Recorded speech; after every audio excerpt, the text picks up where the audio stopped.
At exactly 03:02 hours on March 14, 2026, the crude tanker MV Aldebaran Star, flagged in the Marshall Islands and loaded with 2 million barrels of Saudi crude bound for Rotterdam, received what every merchant captain in the Persian Gulf has dreaded for 17 days, 2 short bursts on the bridge radio, followed by silence. Automatic identification system transponders throughout the strait were already dark.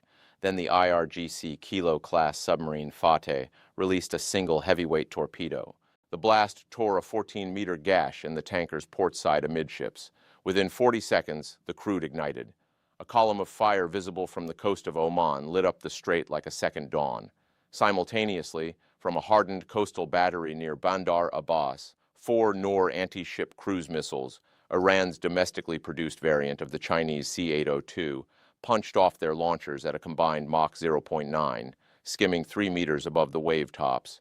Their target, the USS Gravely, an Arleigh Burke-class guided missile destroyer patrolling the outer edge of the contested passage. Link 16, Alert, CENTCOM MacDill, inbound cruise missiles, bearing 027, range 48 NM, impact estimate 180 seconds. This was not a random provocation. This was the execution of a trap 16 days in the making, the same trap that Iran's Islamic Revolutionary Guard Corps had been quietly assembling since February 28th.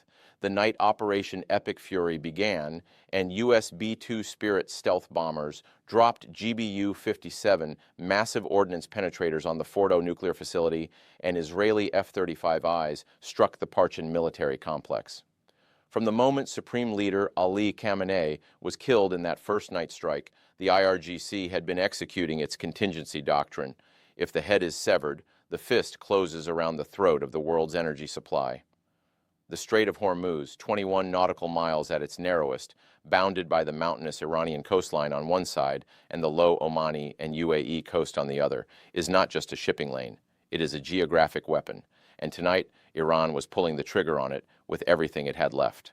The kill chain, T-minus 160 seconds. What happened next aboard the USS Gravely happened in a blur of controlled violence that only 30 years of post-Cold War naval evolution could produce. The Aegis Combat System, running the AN/SPI-1DV radar at full illumination, had already acquired all 4 Noor missiles before they crossed 40 nautical miles.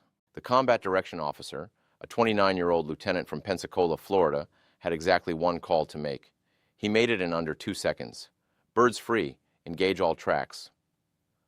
The Mk-41 vertical launch system coughed 4 RIM-162 ESSM Block 2 rounds into the pre-dawn sky in a ripple fire sequence lasting 1.8 seconds.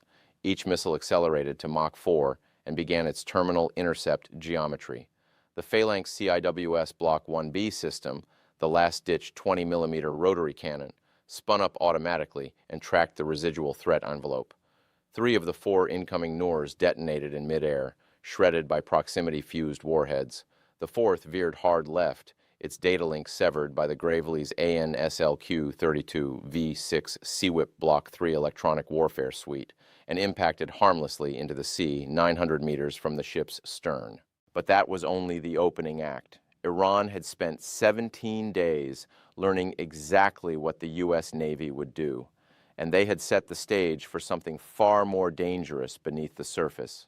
Sonar contact, Sierra 7, possible Kilo-class submarine, bearing 194, USS Bremerton reporting, torpedoes in the water. At 03:18 hours, the USS Bremerton, a Virginia-class fast attack submarine that had been silently shadowing Iranian naval movements since day 3 of the war, detected the acoustic transient of 2 Test 71 NEM heavyweight torpedoes departing their tubes. The Fateh had fired blind, using passive sonar, aiming at the acoustic signature of the burning tanker now acting as a decoy beacon. The torpedoes ran hot, straight, and normal, directly into the fire bloom. Neither reached a U.S. warship, but the Bremerton had now established a hard track on the Fateh's position and began its own weapons solution. What happened next was the most strategically consequential 5 minutes of the entire war. The commanding officer of the Bremerton, executing pre-approved CENTCOM rules of engagement that had been signed off the moment the Fateh entered weapons release range of U.S. vessels, fired 2 Mk-48 AD cap torpedoes. The Fateh, running at 180 meters depth attempting to evade, had nowhere to go. The Iranian submarine, one of the most capable in Tehran's inventory, was struck twice and sank in the Strait of Hormuz before its crew of 52 could reach the emergency escape hatches. It was the first warship sinking in the strait in 4 decades. The global choke point. Oil at $105, climbing. By the time dawn broke over the Gulf of Oman, the strategic picture had crystallized into something that no economic model had adequately prepared the world for. Over 1,000 tankers sat at anchor outside the strait's approach lanes, unable to move. Brent crude had crossed $105 a barrel, up 40% from its pre-war level. The Strait of Hormuz, through which 20% of the world's daily oil flows, had become a maritime graveyard patrolled by Iranian speedboats, drone swarms, and the ghost of one sunken submarine. Iran's strategy, devised in the aftermath of the 2025 12-day air war and rehearsed in classified war games, was asymmetric brilliance. It didn't need to defeat the U.S. Navy in a conventional engagement. It only needed to make the strait too costly to use. Every tanker captain who turned his vessel around was a victory. Every Lloyd's of London war risk insurance surcharge that crossed 1% of hull value was a weapon. Every oil market tick above $100 was a guided missile aimed at the Western economy, far cheaper to deploy than an actual missile. The IRGC's naval doctrine since the tanker war of the 1980s had evolved into what U.S. Naval War College analysts privately called maritime salami slicing. Hit one ship here, threaten another there, deploy a minefield at night, intercept a vessel at dawn. Never give the adversary a single clean casus belli for a decisive counterstrike. Just bleed. Just strangle. And the geography was entirely on Iran's side. The strait's northern coastline, Iranian territory from Bandar Abbas to Larak Island, was honeycombed with hardened coastal batteries, pre-positioned mine caches, and IRGC naval bases carved into cliff faces that U.S. airstrikes had been hitting for 16 days without fully neutralizing. Mine warfare alert, U.S. Fifth Fleet. Confirmed contact with IM-86 bottom influence. Mine approach channel Alpha, mine hunting operations underway. The mine problem was, in the assessment of every senior U.S. Navy admiral in the theater, the most operationally paralyzing element of the entire crisis. Iran had been covertly seeding the strait's main shipping channels since March 2nd, using a fleet of fast boats operating at night under electronic silence. The very mine-laying vessels that President Trump claimed had been sunk or destroyed. Some had been. Others had completed their mission before they were targeted. The MH-60S Seahawk helicopters of the USS Baton's Air Wing, equipped with the AN/AQS-20A sonar mine detection system, were flying 18-hour days trying to clear the approaches. Progress was measured in meters. The mines themselves, Iranian-manufactured copies of the Soviet IM-86 series, triggered by a combination of magnetic and acoustic signatures, were near impossible to detect visually and expensive to neutralize. It was into this operational environment that President Trump issued his demand to the world on March 15, 2026. Send warships, China, France, Japan, South Korea, the United Kingdom. The countries whose economies ran on Gulf crude were told to put ships in the water or face consequences. One by one, they refused. Germany said no, Greece said no, Australia said no, Japan declined. The European Union's foreign ministers met in Brussels and concluded, in the words of EU Foreign Policy Chief Kaja Kallas, that there was no appetite for expanding naval operations into an active war zone. The U.S. was, diplomatically speaking, alone in the most important waterway on the planet. Operation Hormuz Open Door. The classified response.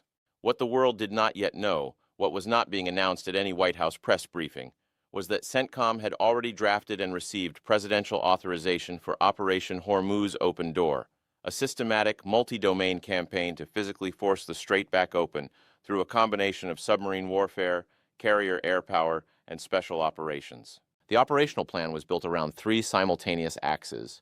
First, the USS Gerald R. Ford Carrier Strike Group, which had repositioned to the northern Arabian Sea, would launch a continuous air campaign against every remaining IRGC coastal battery between Bandar Abbas and the Keshem Island installations, using FA-18E-F Super Hornets armed with AGM-88E AARGM anti-radiation missiles to blind and destroy shore-based radar nodes, and F-35C Lightning the Sounds carrying GBU-53B Stormbreaker, small-diameter bombs for precision coastal infrastructure strikes.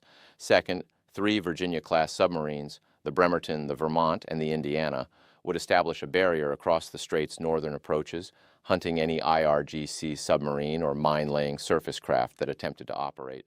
Third, and most critically, SEAL Team 3, inserted by SDV Mark 11 mini-submarine from the USS Ohio SSGN, would execute direct action raids on the 2 remaining operational coastal missile batteries that had survived 17 days of airstrikes by burrowing their launchers into reinforced caves on the southern slope of the Hodger Mountain Range. At 01:30 hours on March 17th, the operation began. In the Strait's airspace, officially declared a maritime exclusion zone by the U.S. Fifth Fleet, 12 EA-18G Growler electronic attack aircraft from the Ford's air wing flooded every Iranian radar frequency from 1 to 18 GHz with calibrated noise jamming.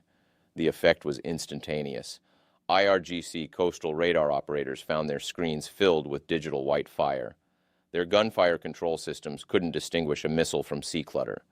Their communications nets were drowned under a wall of broadband interference. In their command bunkers, they were operationally blind. CENTCOM flash traffic, Ford Air Wing launching, Package Alpha, 24 aircraft, mixed FA-18E and F-35C, anti-radar and strike package, coast batteries, Larak Island and Keshem North.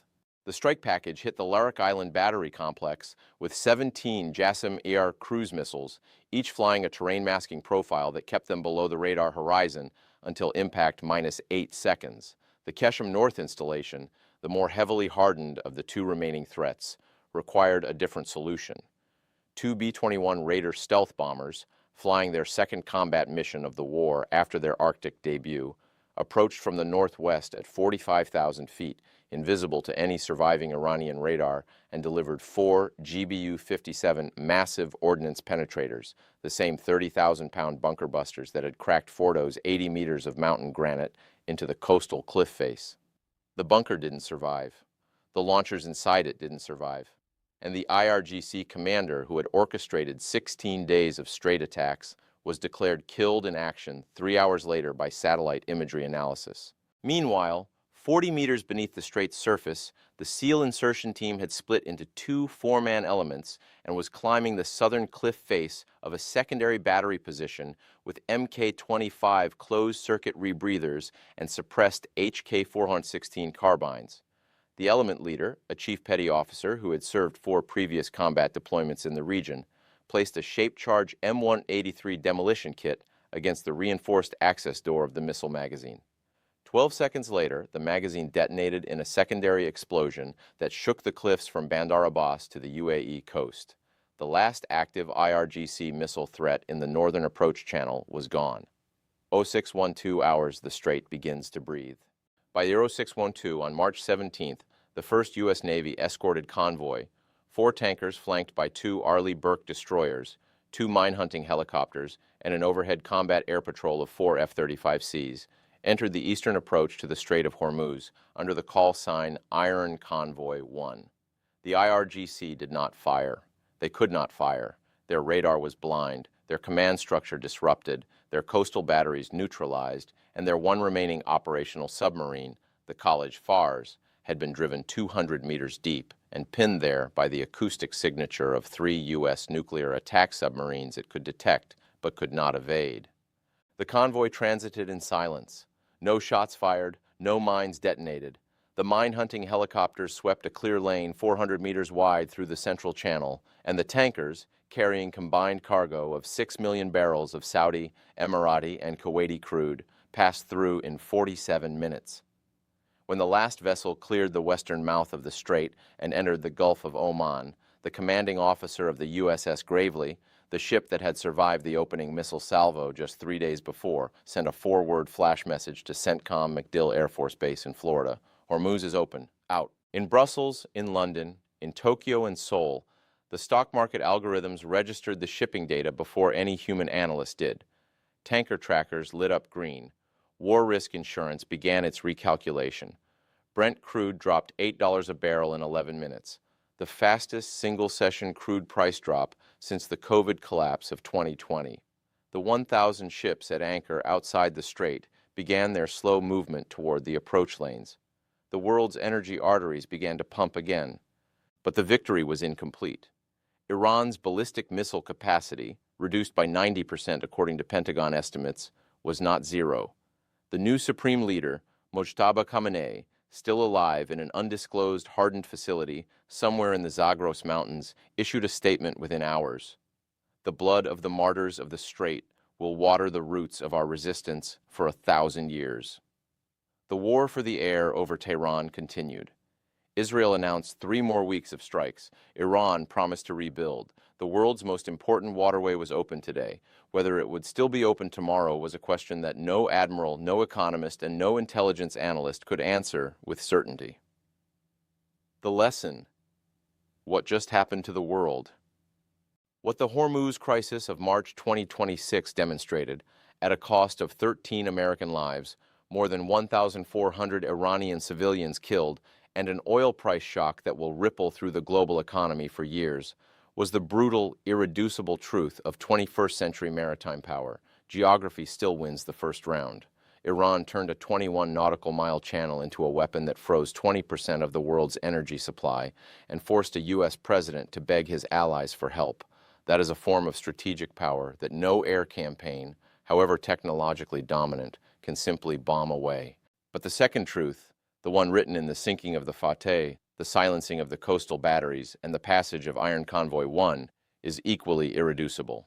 The United States Navy, when fully unleashed and operationally integrated across submarines, carrier air, electronic warfare, and special operations, remains the single most powerful conventional military instrument ever assembled by